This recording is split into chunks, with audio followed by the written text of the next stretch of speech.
السلام عليكم، مرحبا بكم كيف العادة في قناة جنات بويادي. اليوم غادي نوجد معكم دي كريب اللي هما مالحين بحشوة رائعة وبنينة وسهلة وكيجيو زوينين بزاف. غادي نبداو على بركة الله بالمقادير وكذلك بالطريقة ديال التحضير في نفس الوقت. غادي ناخدو واحد الميكسور، العصارة ديال العصير. غادي نديرو فيها 400 مليلتر ديال الحليب، ودائما الحليب اللي هو بارد. جوج بيضات، كذلك غادي نضيفو الفرماج احمر اللي هو محكوك، كيبقى اختياري ولكن كيعطي واحد النكهه اللي هي رائعه. جوج معالق كبارين. غادي نضيف كذلك شويه ديال الملحه وكذلك شويه ديال البزار، تقريبا واحد نص معلقه صغيره من الملحه والبزار. غادي نضيفو واحد المعلقة ديال الزبدة، والزبدة تكون بحرارة ديال المطبخ، وأي نوعية عندكم ديال الزبدة، معلقة كبيرة. كذلك غادي نضيفو واحد جوج كيسان ديال الدقيق اللي هي 200 غرام، ودائما المقادير راه تلقاوها في صندوق الوصف. غادي نخلطوا هادشي مزيان مزيان مزيان حتى يندمجوا مع بعضياتهم، وغادي نديروهم في واحد الاناء. غادي نخليوهم يرتاحوا تقريبا واحد 30 دقيقه على ما وجدنا الحشوه. الا بقاو لكم هذوك التكتلات، بقاو لكم هذوك الحبيبات، فصفيو صفيو الخليط. غادي ناخذ واحد المقله وغادي ندير فيها شويه ديال زيت زيتون، وغادي ندير فيها القليل من الكريفيت الغامبا، وغادي نخليه يتشحر مع شويه ديال الملحه وشويه ديال البزار.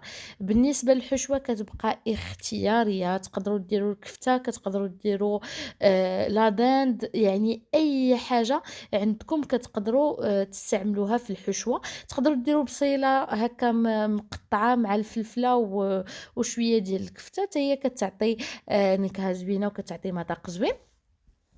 في هذوك الاثناء غادي نبداو نطيبوا لي كريب ديالنا بالطريقه اللي هي معتاده. كاع السيدات راه كيعرفوا يطيبوهم. دائما المقله تكون خاصه بلي كريب، كندهنوها شويه بالزيت وكنديروا غير نص ديال المغرفه باش هذوك لي كريب يجيونا رقاقين، ما يجيوناش غلاظ. غادي نستمروا على هذه الطريقه. انا صايبت لاصوص بيشاميل، وغادي نضيف عليها هذاك الكريفات اللي طيبناه في الاول، والقليل من الفرماج المحكوك اللي هو احمر. كيف ما قلت لكم قبل، كتقدروا ديروا اي حشوه. تقدروا ديروا غير لاصوص بيشاميل مع الفرماج حتى هي كتجي زوينه وبنينه. غادي نخليهم حتى يبردوا شويه، وغادي نبداو نعمروا في لي كريب منين طيبناهم كاملين وخليناهم حتى هما حتى يبردوا. يعني لي كريب نخليوهم يبردوا عاد نبداو نطيبوهم باش هكا ما يتهرسوش لينا، حيت الا درتوهم هما سخان راه غادي يبداو يتشقوا ليكم هذوك لي كريب. المهم غادي نستمروا على هذه الطريقه حتى نكملوا الكميه. وغادي نسدوا الكريب بالاصفر ديال البيض، اولا بيضه كامله خفقناها مزيان، وغادي نسدوا بها الكريب باش ما يتحلش لينا ملي كنكونوا كنقليوه.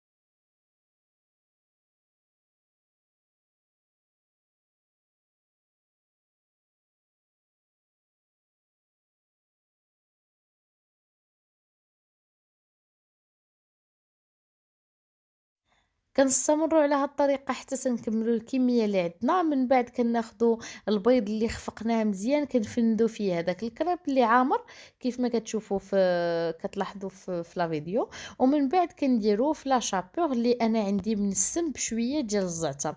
الا ما كانش عندكم منسم، راه منين كتخلطوا الخليط الاول كديروا فيه شويه ديال الزعتر وكيبقى اختياري. كنستمروا في هاد الطريقه حتى نكملوا الكميه اللي عندنا، ومن بعد راه كندوزو باش غادي نقليوهم في مقله. كنديروا الزيت وكنخليوه حتى تيسخن مزيان، وكنديروا فيه هذوك لي كريب بشويه. غير هي ملي كنكونوا كنعمروهم ما ديروش الفرماج بزاف، يعني ما تضيفوش الفرماج بزاف باش باش ما يخرجش ليكم أولا ما يتقبش ليكم هذيك الكريبة ويخرج. كان هذا هو الشكل النهائي ديال الوصفة ديال اليوم، نتمنى تنال الإعجاب ديالكم، ما تبخلوش عليا دائمًا بلي لايك لي بارطاج وكذلك بلي كومونتير. شكرًا لأي واحد كيسقسي فيا، المهم راه كنغبر شوية، راه كتعرفوا رمضان العبادة وبزاف ديال هكداك علاش ما كنحطش لي فيديو بزاف، وشكرًا وإلى اللقاء، الوصفة أخرى إن شاء الله.